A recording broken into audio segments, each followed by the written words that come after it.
சிறப்பு ஆசிரியருக்காக தலைவணங்கி மன்றாடுவோம்.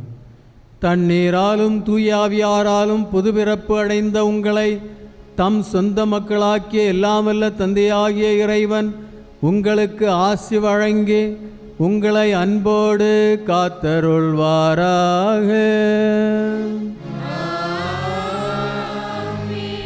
சீடர்களின் இதயங்களில் அன்பு தீ பற்றியெறிய செய்த தூயாவியார் உங்களுக்கு ஆசி வழங்கி தீமையிலிருந்து விடுவித்து இறையாட்சியின் மகிழ்ச்சியில் உங்களை ஒன்றாய் கூட்டி சேர்ப்பாராக. எல்லாமல்ல இறைவன் தந்தை மகன் தூயாவியார் உங்கள் அனைவரையும் ஆசீர்வதிப்பாராக.